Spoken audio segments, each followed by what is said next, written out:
Goodlife served the, if you want to call it, the higher end market. What we did, we made a very conscious decision to not only serve the higher end market, but also go lower end, lower to middle class, other socioeconomic groups.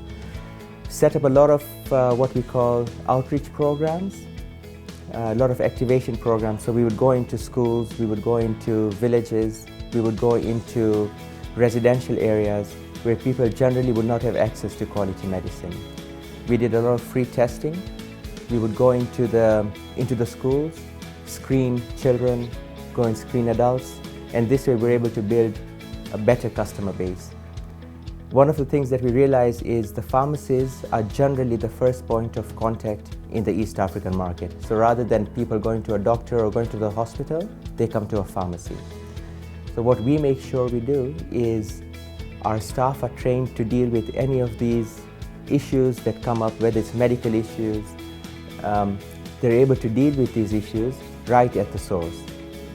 We then collect good patient information, put it into our database, and that way we're able to constantly speak to the patient to make sure that they're well and to make sure that then they come back to us. So this whole patient journey, a lot of customer surveys that we do, focus groups in all areas. So not only the higher end areas, but then also the underserved. It's actually a great honor to work with the Leapfrog folks. I work with other investor groups. I can by far say that working with Leapfrog is probably one of the best experiences I've had. Felix, the other partners, the analysts, we work as a team. So from my standpoint, they respect my operational capability, they respect my experience, and likewise I respect what they come with. They come with a very different skill set from me, and I think that collaboration, that partnership that we have, I think that's one of the key success factors which has enabled us to move from where we were to where we are, and eventually to where we are going to go. So the biggest hope is education.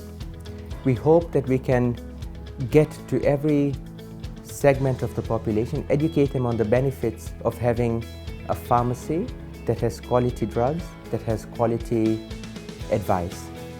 And I think once we get through that stage, we're going to have a better nation.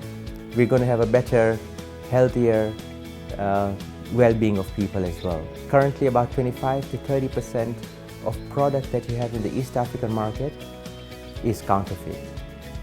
Now, counterfeit drugs have serious adverse effects on a patient.